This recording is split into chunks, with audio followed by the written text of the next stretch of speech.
Hello, everyone. Welcome to the Cyber Security Recruiter podcast. Today, I'm joined by Michael Greenlaw. How you doing, mate? Hi, nice to be here. Thank you so much for having Yeah. me, Tom. Yeah, nice to see you again, mate. For everyone listening, me and Michael were just chatting away. We were like, we've got to hit, basically, we were going to do a podcast before we did a podcast. Yeah. Yes. I felt like we were having a very long conversation, and I think this stuff is worth recording. And it's just always easy to chat with you, and comes out almost like we're having podcast conversations every time. So let's just officially do it.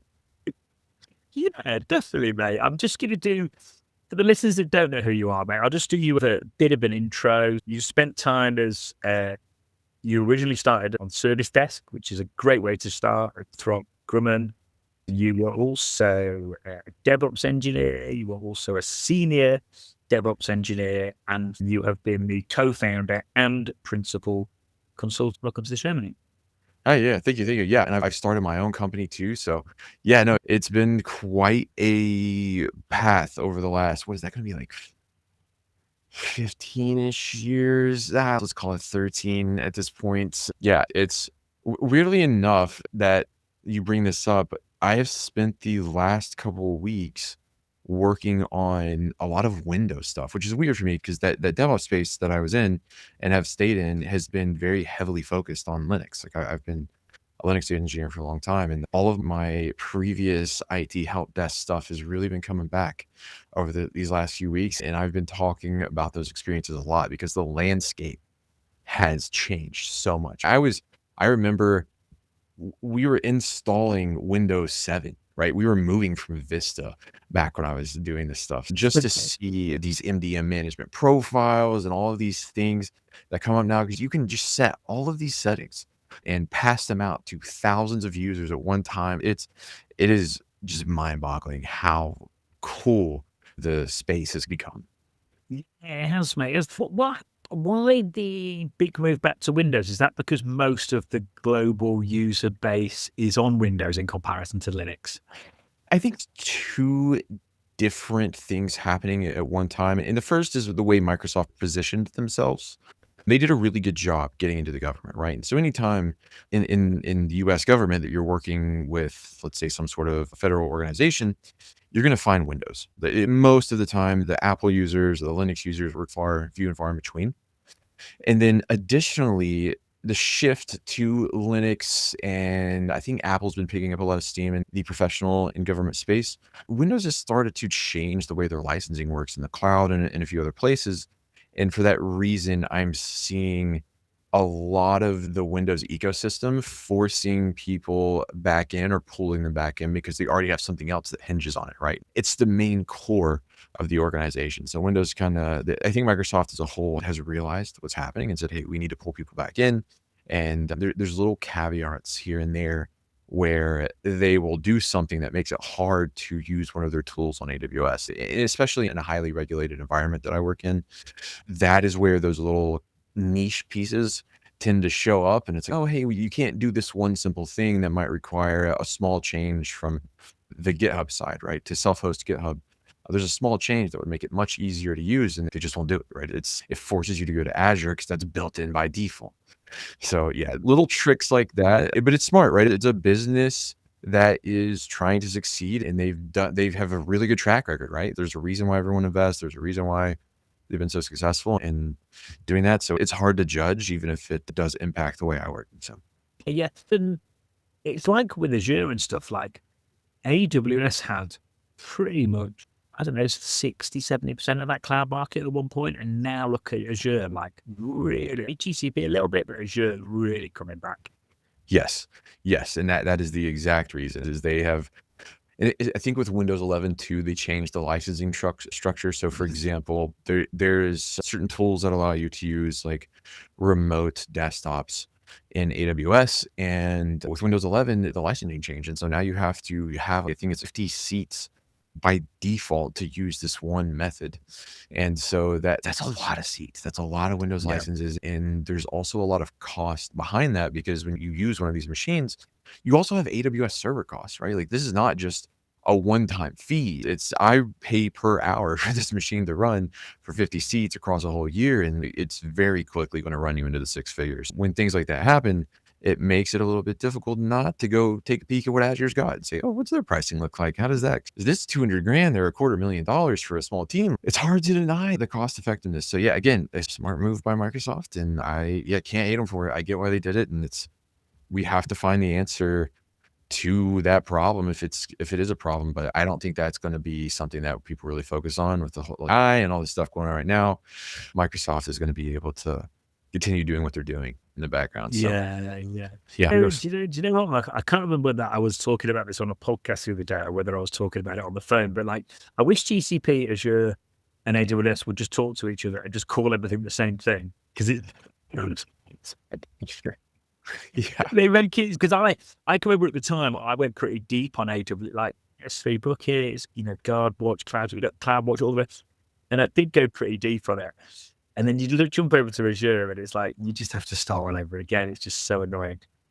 yes, it is. I would feel much better about my capabilities as well, right? So maybe it's a little biased, but if everything was close to identical, named the same across, it would be easier for my understanding to translate, right? But right now, the way Google does groups and AWS does their account system, and it's just different enough where it's I don't know. The AWS side of it kind of tickles my brain because it's very logical.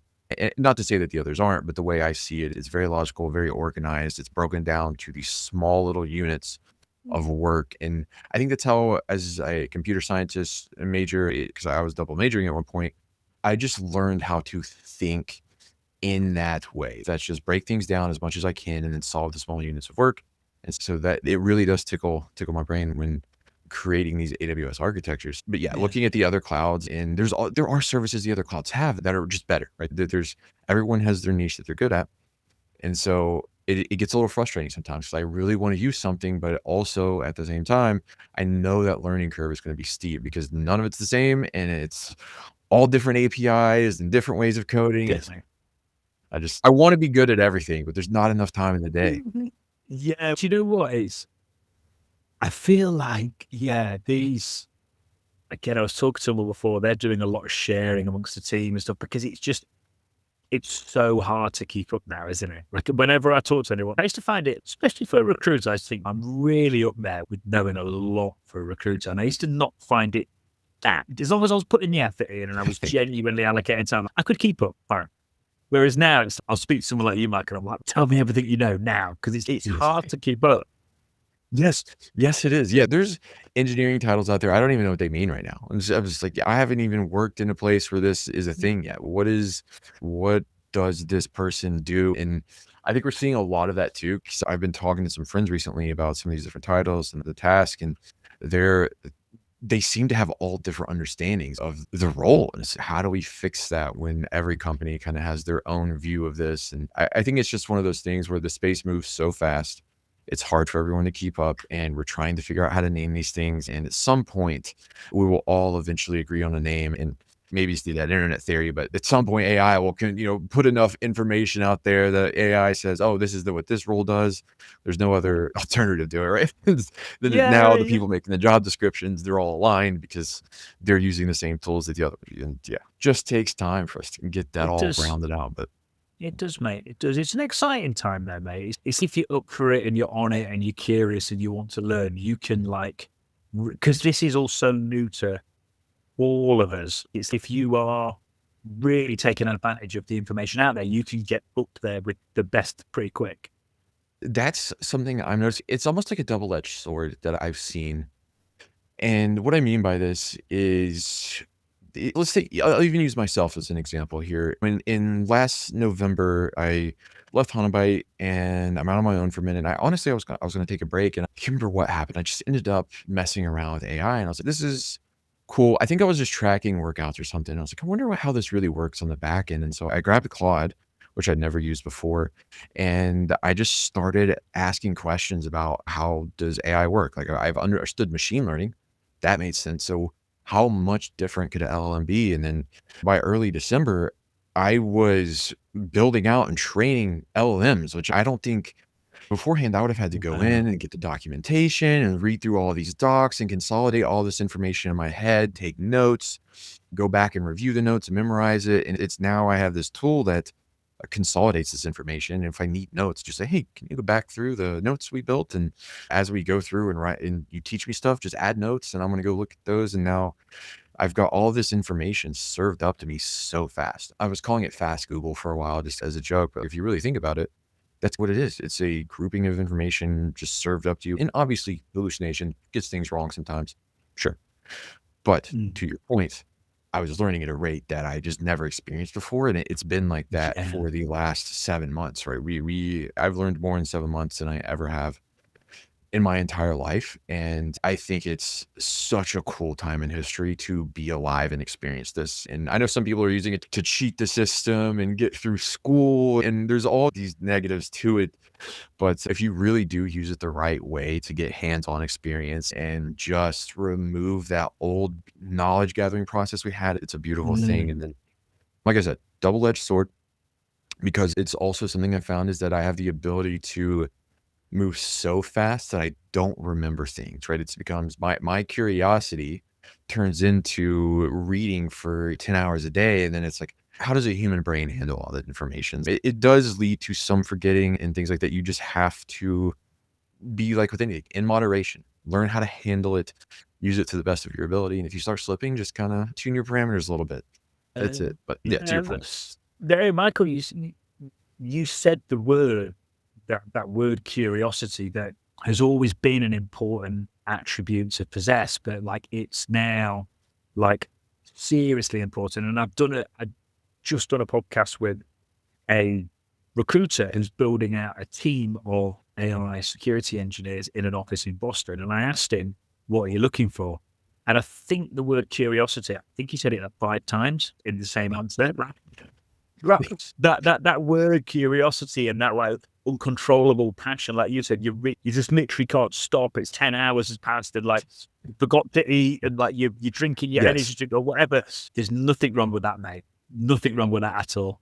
Well, yeah, it's a beautiful thing. It's we get to finally be curious is faster than we can handle. And it's also very important in the hiring process too, I think, because that's something I look for is curious and ambition. It's your skills are great and what you do is great. And that's helps me align with the roles and the people I need. But then the main thing is you're not going to know everything, right? So can you be curious enough to ask questions and figure out what's wrong with something, and then ambitious enough to try to go solve that on your own? And when you combine those two things with AI, and especially AI security, that's one of those things where like we just don't know what we don't know yet. It's a beautiful time to be in the middle of this. Yeah, it's just that curiosity, that ambition, and just wondering what could be is, again, like I said, it's such a cool time to be alive and get to experience this. And maybe it doesn't become that big of a thing, right? Like at its core, this is a large learning language model. All it does is combine words together based on weights. It's good at understanding language. It's not like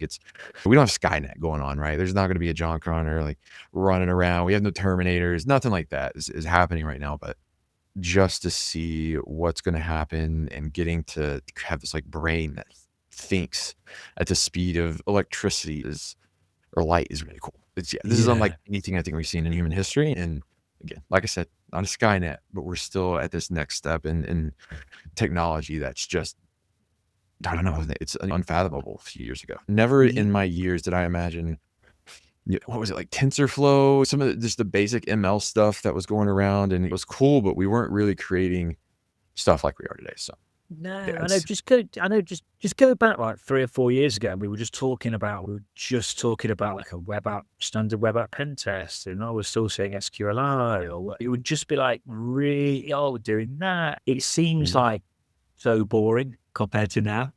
Oh yeah. There's AWS released security agents the other day. There's like a service of bots that spin up and do your pen testing for you now. You're right. A few years ago was this SaaS product came out and we've got these upgrades, but there was nothing like it is today. It's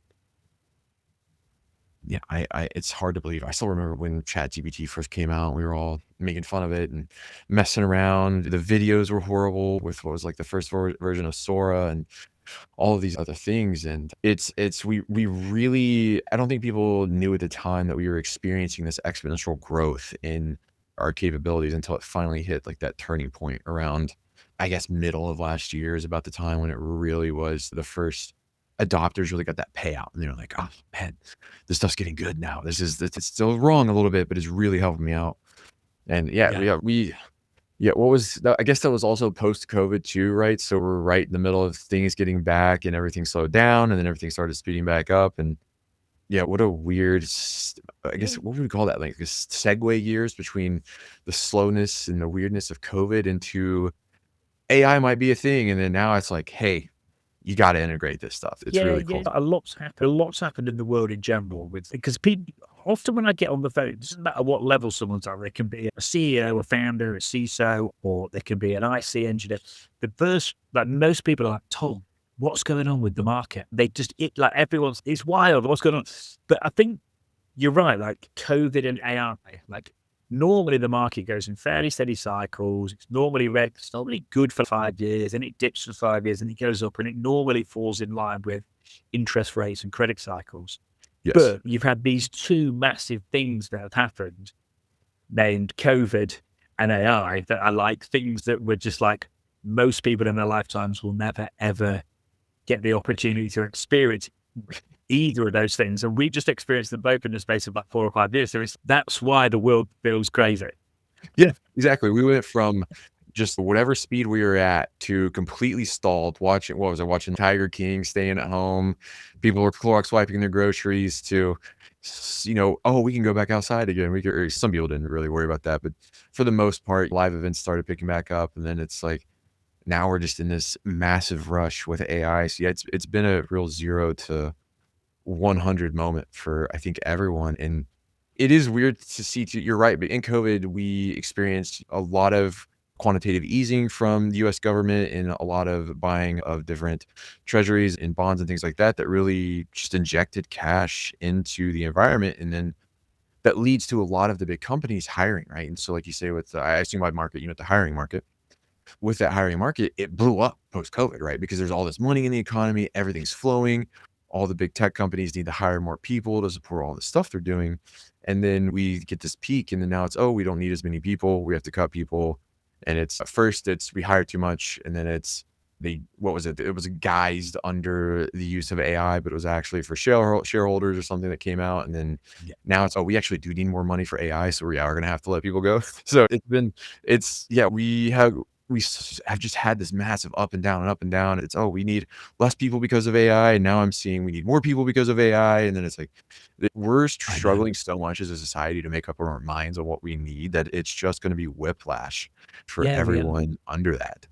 Yeah, we are. And it's everyone. It's like boards of directors are struggling, investors are struggling, financial institutions are struggling, and they're changing their minds in pretty short spaces of time as well. CISOs are literally being told 6 months ago that they've got to adopt AI no matter what. Then some of them are being told that they've got to now slow down because they're overspending. But then some of us being told the opposite to that. It's like, it's hard to keep all that. But this, Michael, every time I talk to you, it's like, you you see the opportunity in it all, and you're learning and you're on it. And I think it's nice for people to see and hear that, because a lot of people out there are like this. And if you do sit and watch the mainstream media, you would think nothing's going on. But what I see is like guys like you and other guys I know that are curious on it, is creating opportunity, it's democratizing certain parts of tech, because everyone's starting from a similar position. If you want to learn, you can accelerate your learning like you've never been able to accelerate it before. So your brain can just absorb all this information, and it just makes it stronger and stronger. So it's a lot of benefits, mate, isn't there?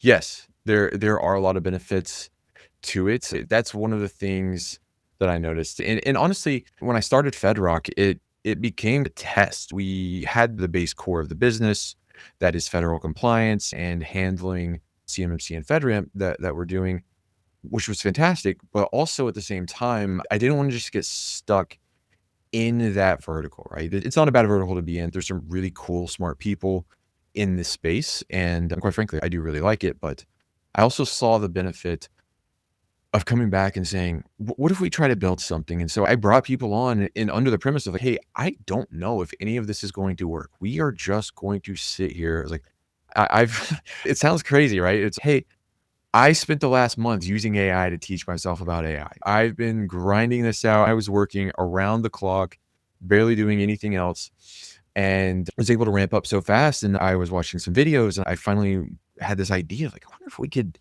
try this. And so I brought people on. I was like, hey, we're going to test this out. I don't know if it's going to work. It probably sounds crazy because really no one at that time was freaking out about Claude as much as they are now. And I was like, I think this is possible, and here's why. And let's just go find out. Can we make this happen? And it's honestly just been an experiment at this point. Like a large portion of what we have done has been an experiment, testing things out, and it's working.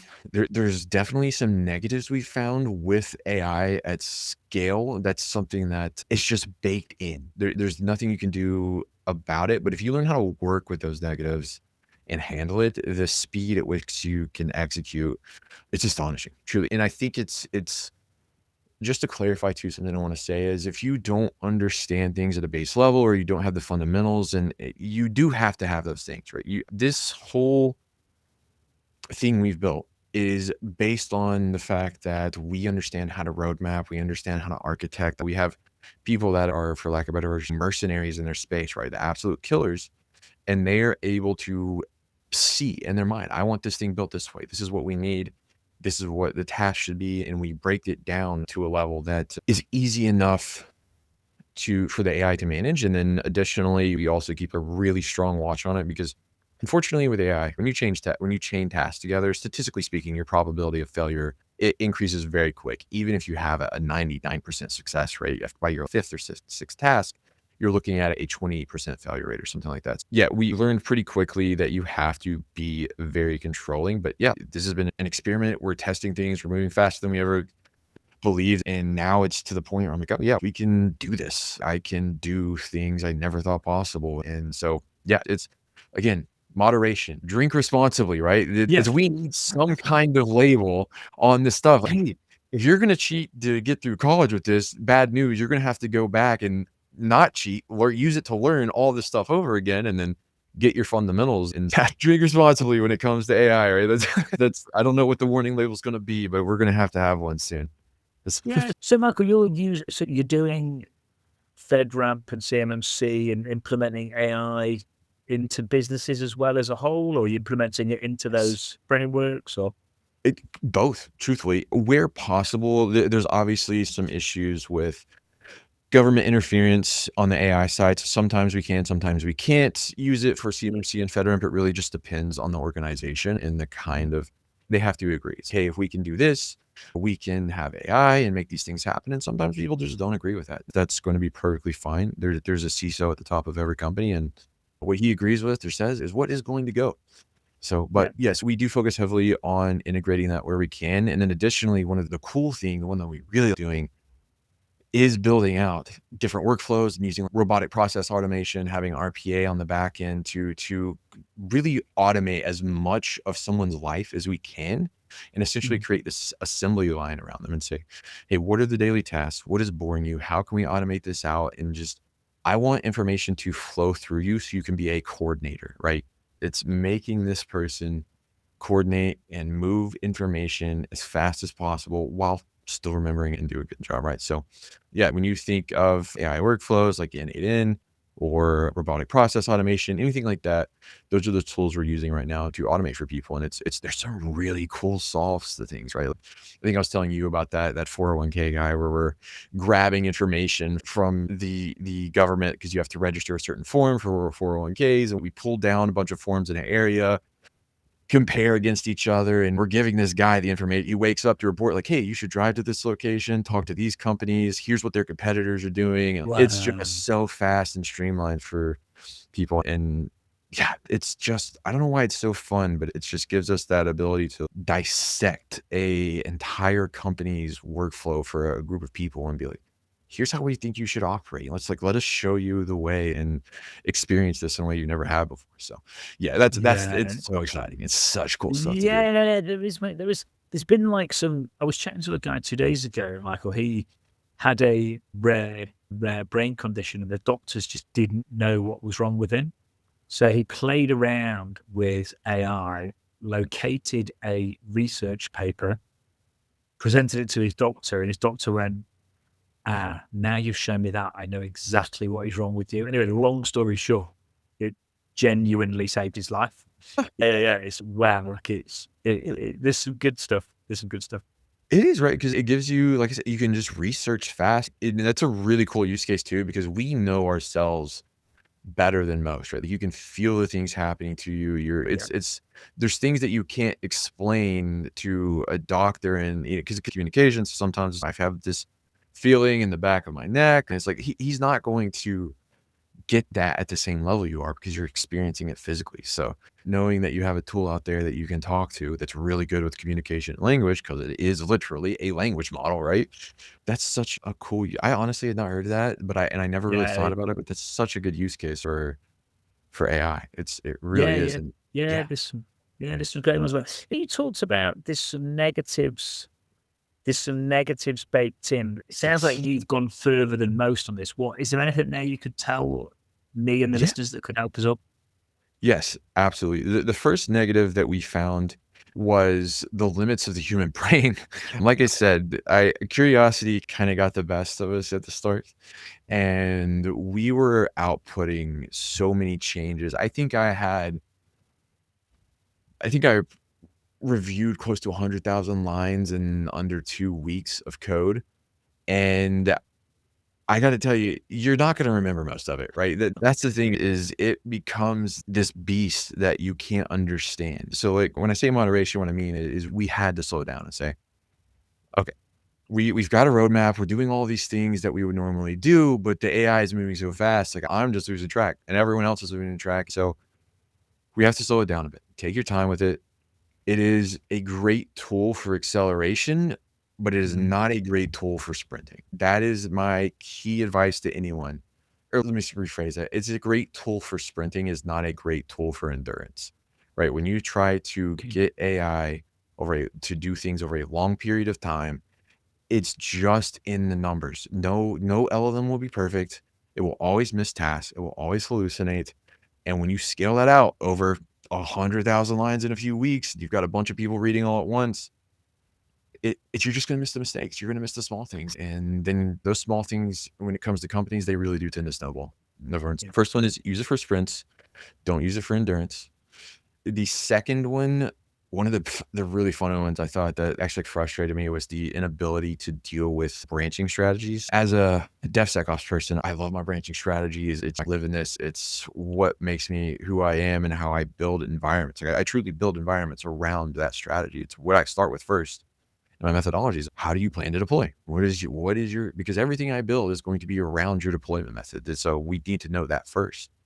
And I tried all these funky ways to handle branching, and AI just it can't handle it. When you're moving long term, and I want to run overnight workloads, and it's just like complete branch off that branch, and you start creating this chain. Again, errors compound. They compound, they snowball, and so it didn't handle branching well. We ended up having to use it to quickly accelerate, but not long term distance running. And then what was there's one more really big one that I found that road mapping, or maybe not just road mapping, but architecting things out. When you go to architect something, it's okay to use the tool to help you research, but it is not okay to use the tool to help you architect. And I know I'm going to have disagreement on that one, and that's perfectly fine. But I think that you have to be, for the long-term health of what you're building, you have to be in control of everything is built. There has to be a person sitting back there saying, here's our goal, here's what we need to build, and here's the task to build it. And if you don't have that, you are going to rely on something that hallucinates. And again, you will find that in your roadmap and the list of tasks you've made, that stuff, one thing is wrong, that leads to another thing being wrong. And if you're not watching it, it's going to blow up in your face. So Yeah, yeah. Well, it goes back to what you said, Michael, as well. You need to understand the fundamentals of what you're doing, because if yes, you don't, you're just going to miss stuff. It's just, like you said, something could start off that far off, and before you know it, yeah, yeah. it's miles off. Yeah, Exactly. It can just get a type of network traffic wrong, right? You can just have the wrong stuff move, the wrong ports. You never know what it might be. It could just be something super, super small that yeah, just turns into, you're trying to fix this thing and you don't understand fully how it works. And now you've got to break into the logs, and yeah. Keep it minimal, keep it small. Make sure everything you do is focused and you know what you want your end result to be. And even then, it's still going to get it wrong sometimes. But once you make that decision of what your end result should be, it makes it a lot easier to get there. And Yeah. honestly, there's a lot of people converging on this. I talked to quite a bunch of people in the space, and all of us are the ones that are really diving in or converging to the same thing all at one time. I think we got on the hype train. We're like, AI is so great. Oh my goodness, you gotta use it. And they're like, we've been using this for a while. I'm getting a little frustrated. I'm getting a little tired of these problems. And it's okay. If I want to stop having these problems, I need to figure out a way to do it. And that's just going to be, I don't want to use this. I'm not trying to call it anthropic here, but the loop engineering and some of the stuff they talk about, and there's a really big Achilles heel with that conversation that I don't think people noticed. Yeah, we'll say there's prompt engineering and loop engineering and all these other things. But what I really like to do is we have our own internal framework we've built. I have a framework I built by hand based on the problems we found moving quickly. And so that is how it works internally. And when we have another issue, we're just like, hey, we need to add this to the list. And again, as it goes, it'll miss the list sometimes. It'll hallucinate and it still get stuff wrong. But with enough runs, we get our tasks done. Then you just went, you were using it and you were like, yeah. And you were like, oh. Do you feel like it's been mirrored in the markets a bit? Because the markets have been like, yeah, it's great. Let's cut everyone. And then the big tech are like, fair enough. And then it's, actually, we might need some of those people back. You think that's what's happening in the market a bit?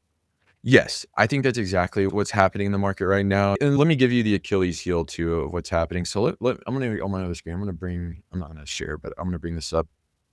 Right now, Cowork wants me to upgrade to version 1.15200.0 for the Anthropic app. So when you hear people say that they're doing prompt engineering or they're loop engineers or things like that, what's truly happening on the back end is they do have this like self-healing loop and there is AI running on that. But imagine the cost to an end user if you had to launch 15,200 versions of an application, right? The amount of tokens it would take for you to do something like that is astronomical, right? You would have $1 billion loan to do something like that, which Anthropic's not going to have because they are running that infrastructure themselves, right? We are paying for them to have this thing up. So when it comes to the AI companies, you can hear them saying, oh, we're loop engineers now. You have to understand that problem on the back end of like, you don't have that access. You will never, and pretty much no other company than the AI company doing that has that ability. So that's the big Achilles heel with it. And I think that's where what everyone started to realize is, okay, we're going to use AI. We're getting really happy about it. We're not going to need junior engineers and we're going to let people go because they're going to be so productive that we don't need as many people. And that sounded great at the time, but you're right. We had that whiplash. We had, this is not as good as we thought it is. There's errors. We need to slow down. We can't move this fast. Maybe there's a day in the future where we've perfected this and 99.999% right. We have like 11 nines of correctness for AI. Sure. In that case, I will eat my words. But until that moment in time, yes, we were experiencing a whiplash. And it's so bad that I don't know if you've looked at the forward deployed engineers that some of the big AI companies are offering, but these are literally just hard hitting mercenaries that come in and undo all of the damage that the AI from that thing has done. So it's almost double dipping, right? Hey, use this tool. It's going to fix all your stuff. It's going to do it super fast. And you do that and you get stuff wrong. And now you need some other guys you have to hire from the same company that messed your stuff up in the first place. And so now they're double dipping for $500 an hour, right? And you're paying out the wazoo. Yeah, we will need juniors. We need people to support us. There's only so much productivity I can have. I like to think of myself as a good engineer, but there's some great engineers out there that will run circles around me. And these guys, they have limits. They have a brain that also has a context, right? Let's get computery here. There's only so much RAM and processing power in a human brain. And you can't just fire your way out of whatever company problems you're having. You will have to have those people back. I think if there's not already a shift, there is going to be a shift to hiring these people back, making sure I can't speak for everyone. I'm speaking in terms of engineers. The market around marketing and sales and operations and a lot of these other roles, I don't fully understand the release of these people because it gets a lot of stuff wrong. And those are roles where you can't get things wrong, right? You can't be a salesperson who gets things wrong.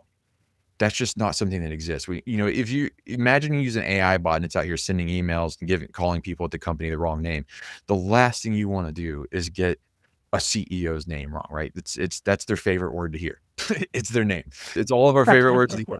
So yeah, I don't fully understand why those people got let go, but when it comes to developers, I think if we're not hiring back, we're going to have to. And I think you did say at one point that you're seeing an increase, and I don't doubt that you are, because this is not the way to fix it. We don't just replace juniors with seniors with AI. So yeah, you cannot replace juniors with seniors with AI, because those people have limits too. They got to sleep. So Yeah. yep. Yeah. No, thanks, Michael. I think this is what I think. So, you know how, like, you're saying, oh, I can't understand why certain positions have gone away because of AI. I honestly think what's happened is they've overhired in 2022, Yes. not just a little bit, like Oh, massively. Yeah, like yes. ridiculously. And every recruiter in the land was busy. You couldn't hire a recruiter for love nor money. That it was impossible. Like, it was ridiculous. So all this overhiring's taken place. And then I just think we'll say it's AI because from an optics standpoint, it probably looks better. But then in addition to that, if we're a tech company and we lay off and we say it's because of AI and our margins have increased, at least for the time being, Mhm. so our margins have increased. We've laid off. I said it because of AI. From a valuation perspective, that probably shoots the valuation through the roof because the margins just got way bigger and the revenue just stayed the same and the fixed cost just got way lower. So I think there's a lot of that going on.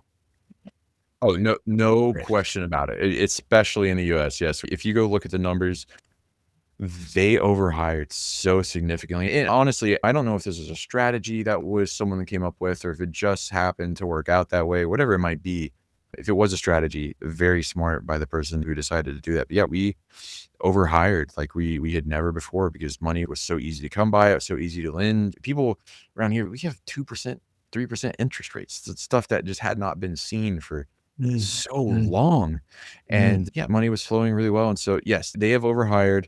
And you were right. It is an easy guise to say, oh, we got to fire because AI. We don't need these people anymore. And it's like, you didn't really need them in the first place. What I know stock prices grew, but if you look at the underlying growth, how many products were actually released? How much did cloud services grow? Sure, it was a lot, but is it we fired hundreds of thousands of people because we didn't need them a lot? I don't think so. I think that really does show us that the numbers are in favor of your theory. And I'm a big supporter on that theory. I do not think we needed that many people. We definitely overhired. And now it's really beneficial to the companies, right? Those companies get to now just evaluate everyone based on metrics, take the highest performers, cut the other people to incorporate fear, give them a raise to make them feel comfortable. And now you have secured some of the best talent on the planet. And yeah, it's definitely a smart play. I'm mad at it, but it's hard to be mad at it because I get why they did it. Right? Got to can't hit the player, got to hit the game. Yeah, I've heard a lot of that, like really assessing engineers and seeing who's doing what, and then deciding layouts off the back of that. And then I've also heard that like some engineers have got wind of it, so they've made their productivity levels look higher by just producing work that doesn't even really add any value, but they just dig it to because they knew they were being monitored. So I've heard all kinds of crazy stuff like that. Yeah. Yeah. That's heck, I hired a guy from AWS, and I like to think of myself as a really solid network engineer. I've designed quite a few highly compliant networks at this point, meshing on-prem and hybrid cloud, all of these crazy different things, building out the firewall, everything under the sun. From top to bottom, this network I have built. And it's really weird having some person come in, you hire them as just someone that, like, if I had a title, it would be principal or senior, right? And you hire this person as just a mid-level engineer, and sometimes he can just run circles around me. He's like, "Oh, it's this problem." It's like, "No, I know it's this problem." And it is that problem, right? And you're like, "How did you let this guy go? How did this person not meet metrics? He's toasted me, and like I live and breathe. These services are how I pay back bills. So, how did you let this person go? It doesn't make sense. We have truly talented individuals here, and to see them on the market, it's mind-boggling to me. Truly does not make sense. So Yeah. yeah, maybe I don't know. I think they're making bad moves, but if it's going to result in me getting to pick from an amazing group of talent, I'm not going to complain. I'm thankful that I have the people around me that I do. And I never imagined I would be able to find such smart, talented people so fast. And it's like, okay, cool. Yeah. Thank you for your mistakes or Yeah. whatever might be happening. Like I said, I I don't know if that's what those companies are doing, and I don't think I ever will know until maybe 10 years or something from right here. But Yeah, I know. Sure, it's like you can always, if you start thinking about it hard enough, we'll end up being both the like conspiracy theorists because it is. You start thinking, hang on a minute, is there something going on here? And is this happening? And is that happening? Because and I'm getting like that now. I'm like, no, yeah, they did that on purpose, and that, and it's, yeah, I have to stop myself because I'll end up just like my imagination will run riot with me. But I can, yeah, I can see myself going down that track if I don't like physically stop myself. yeah, what does that say? Is it the simplest answer is usually the right one, or the most likely answer is usually the right one? Something like that. But when it comes to them, it's pretty easy to just look, and the true motivation is what? The shareholders, right? Like that is what drives a publicly driven company. And it's I don't know, it's so many things line up that it's hard to say conspiracy when it's no longer seems like a coincidence, right? It's like, Mm, are mm. they hiring for AI? I can tell you right now, I am not letting people go because of AI. We just move faster and do more work, right? That's all it is. There's no need to let people go for this because you need someone to review it. It's work that has Yeah, to be reviewed. yeah, it's because also as well, let's just say, I just think with the way that we all are, like, if we 10x our productivity, me and you tomorrow, there's no way we'd get up tomorrow, work for 2 hours or an hour, and then finish. We would 10x our productivity and we'd just be like, this is great. Let's do it. Let's see what happens. Let's just do 16 hours today anyway and see what happens. Do you know what I mean? We would do that. And that's what we're all like and the way we're wired and why we've all moved forward. So, yeah, like it just makes us busy. Like, so you're right. Even that doesn't line up with laying off. Yeah. And you got to think those companies, they have to have the goals in roadmaps and different initiatives that are unlike things we've ever seen. And you're telling me that you don't have space for people with 10x productivity to help it. It doesn't make sense. Then again, let me also play devil's advocate here. There's a side of this where I've seen some videos online or the people that go into these Fortune 10 companies and they've shown a day in their life. And I'm like, I could never get away with that. It is so relaxed. There's the actual work being done is Ooh. a very small amount. So there is that side of this, but you were right. For me, I was even building something stupid last night for a personal thing. It was just a small little app. I was like, I wonder if I could make this, if it even helped me. And yeah, I was laying with my wife and typing the Claude over on the side. I was like, hey, I do this, right? And stood up some stupid local host thing. But yeah, there's definitely two sides of this coin. And that is the people like us who, when we 10x productivity, we're getting 400 hours that week instead of just stopping at 2 hours in the day because it's just hard to stop. I It is. almost think it's chemically in the brain because we're completing tasks and we're doing these things we want to do so fast. I think there's a little bit of an addiction to it. If I can be totally honest, maybe I'm wrong here. I have no science to support this, but I think for certain people, myself included, when it comes to using AI, it is addicting. Like when I was writing, well, I think it was like 119,000 lines total. I couldn't stop. It was just not I was in my bed at 3 a.m. one morning with my laptop on my chest typing. I just couldn't quit. I do think there is some sort of addictive quality to this that people have probably not found yet. Because looking at the numbers, there's also a large portion of society never even touched AI. They No, have I not know. yeah, they haven't even used it. And yeah, I've already gone through the full addiction, found all of the issues with it, or not all of the issues, but a large portion of the issues. And yeah, I can't even remember what the point I was getting to with this, but Yeah, no, it, we were just basically talking about if you 10x your productivity, you don't stop after 2 hours. And you were saying what you were saying about you think there's something in it that makes you addictive, but you're not sure if there's any scientific proof.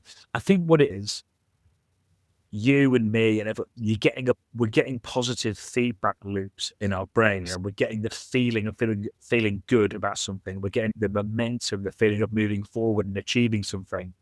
And that is producing a positive feedback in our brain. And then that's making us go again. It's like when you learn, it's like when you've got the momentum and things are going, it's definitely reinforcing certain feedback loops within our brain that is causing us to do what you just described.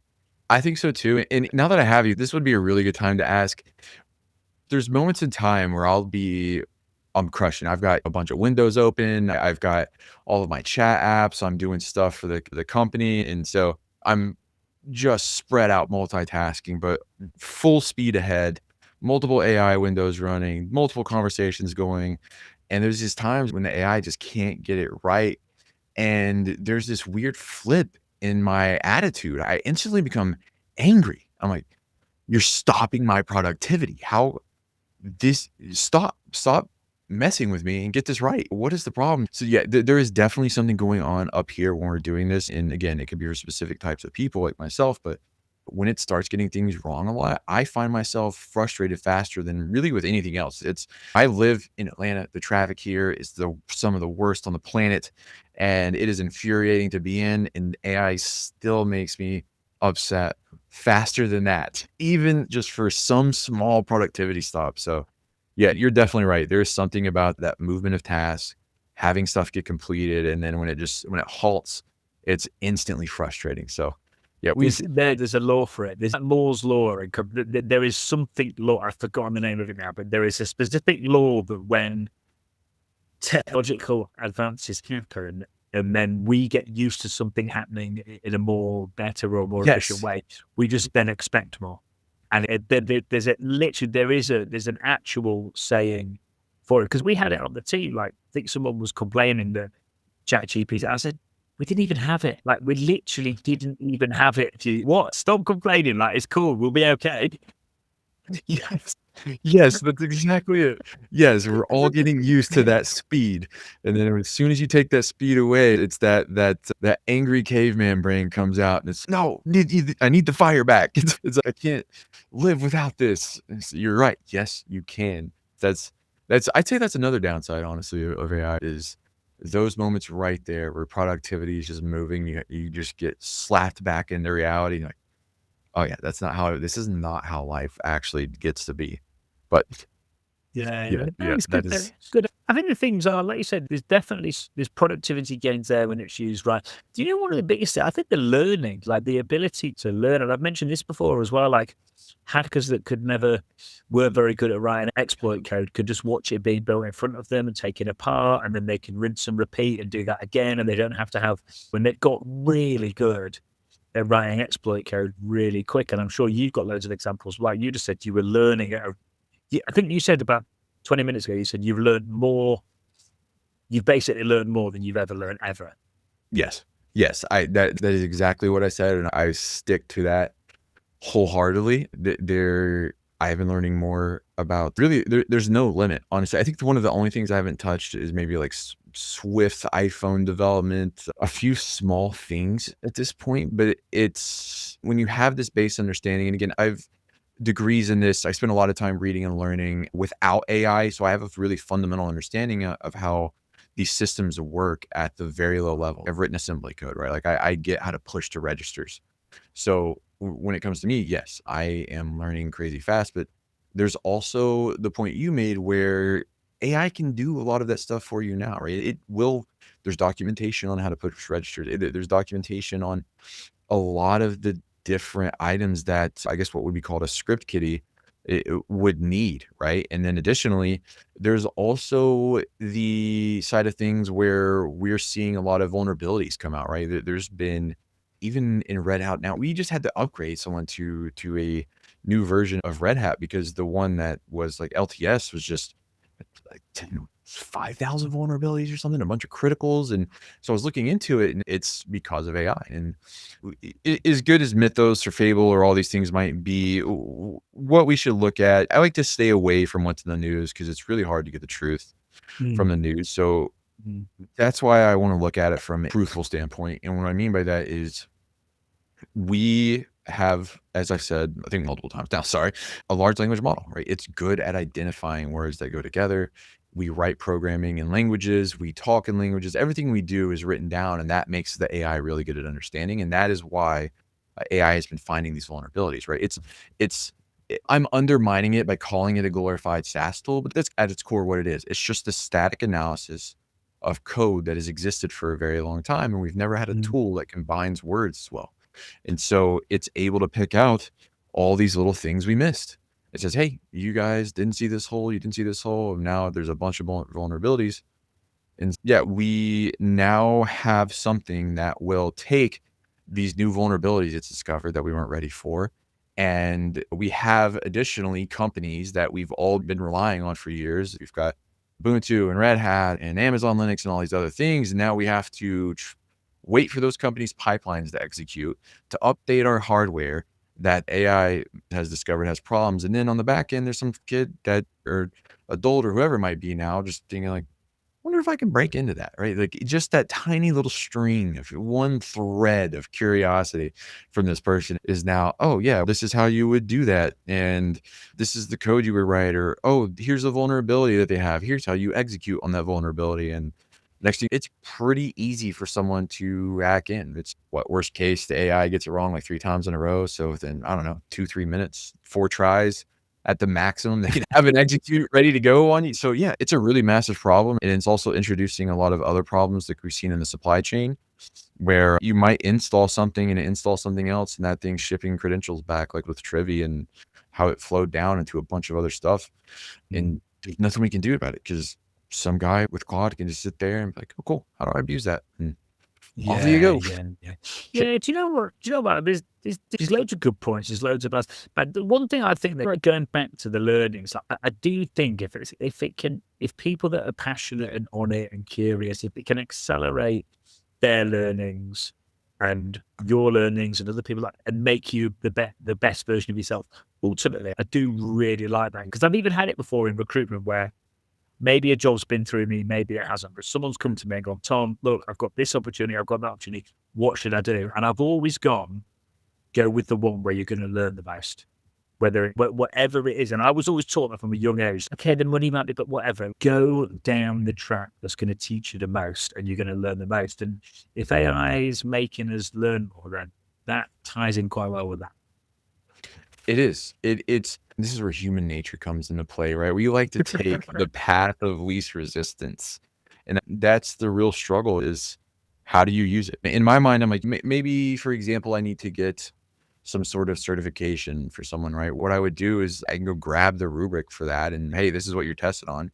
Then have AI go make me a bunch of questions. But some people will use it to answer the pre-made test question and think that's learning. And it's, you really do have to solve and crunch something in your head before putting it into AI or get AI to give you something to solve in your head. And so it's truly on us to use it correctly. If we do not use it correctly, we will not get correct results. That's, I think we have to understand the power that we have. Man, here we go again. Me and movie quotes. With great power comes great responsibility, right? The famous quote from the Toby Spider-Man.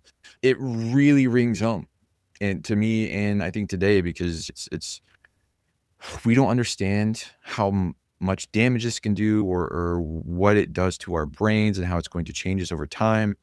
And we already have youth using it. How are the youth supposed to know how to control their use of this if we're not teaching them? But if my family member doesn't understand how AI works fully, how do they teach their child, hey, maybe you shouldn't use this to answer your questions. Maybe you should ask questions to it and then try to use that to solve with your own critical thinking. It's, I don't know. I worry about the gap that's going to create because someone like you and me, we're going to sit here and we are going to teach ourselves as much as we can, as fast as we can. And we're going to maybe create something that's life-changing. The possibilities are endless, but if we don't spread that train of thought to other people, it's going to be just, I don't want to say mindless, but I don't have a better word for it. It's going to be people that don't have the critical thinking skills. It's going to take that away from them. Yes, it is. Yeah, it is, mate. Yeah, because if you don't, you doing it the long way 5-6 years ago is what made you be able to learn it all so well. And that's back to the fundamentals. If AI does hallucinate or get out of context or try to fill in the gaps when you really don't want it to, you can spot it. Yep. But if you haven't got those fundamentals, you can't. Yeah, that's exactly it. You have to build those fundamental critical thinking skills on your own. And yeah, I think we need more AI education, which is hard to say because honestly, we're still all just figuring it out. But we definitely need to make this a societal push and say, hey, we really got to protect the people that don't understand how to use this yet. Cause I don't want everyone rushing into it. And I know ChatGPT and Claude and stuff is definitely popular and everyone knows the name, but there's, like I said, there's still a lot of people that don't use it. That is a lot of people to create a huge amount of erroneous use.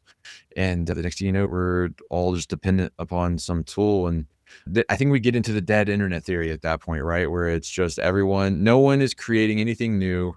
The AI is just revising everything it's already written. And I think it's an extreme case, but you get the point. We just got to be careful. And Yeah, and we have, mate. And there's a lot of, and I know it's happening in big organizations where there's like just so much like tinkering and fun being had that you actually, because you can just like, yeah, you can, and on a team of 10, we're a team of 4. Doesn't really matter for my business. It's fine. You can, if people go off track, you can see it and it's cool. And even if they do, like, fine, whatever. If right. you've got 40,000 staff and they're all tinkering, that's a problem. That's so many Yeah. people. It's hard to even put that number of people into perspective, right? That's a stadium. That's a large American football stadium filled with people. And even then, when you're there, you look across and you can't even really see facial features of people across. So it's so difficult for us to put into perspective. That is 40,000 different lives, all working 8 hours a day, moving in different directions, creating their own things. It's when you think about this at scale, I just can't imagine the amount of problems that's creating. And that's something that I don't know how we're not seeing this yet either, is if you have a company with 40,000 people and most of them have adopted AI, I know for a fact that there is a ton of errors being injected into the back end of this organization. At some point, there's going to be this moment where it just crumbles and they're like, our knowledge base is wrong, our roadmaps are wrong, everything we've done over the last couple months has been wrong. They have to trace it years back to the beginning of this AI cycle. And I'm still waiting on that in I don't know, at large scale organizations, how much stuff's already messed up. So will it even be noticed? Yeah, true. And what's going on that doesn't make it into the media that you just never hear about and gets, Right. probably loads. But yeah, it's interesting, mate. It's interesting. Michael, the last question I always ask is, Yeah. which book or podcast or online content have you consumed and there's probably been a lot of it lately, but which book or pod or online content that's made you the better version of yourself? It could be security, doesn't have to be, it could be AI, doesn't have to be, but just anything that's made you better that could help other people, mate. Yes, there are 2 books. This is such a good timed question, or a well-timed question.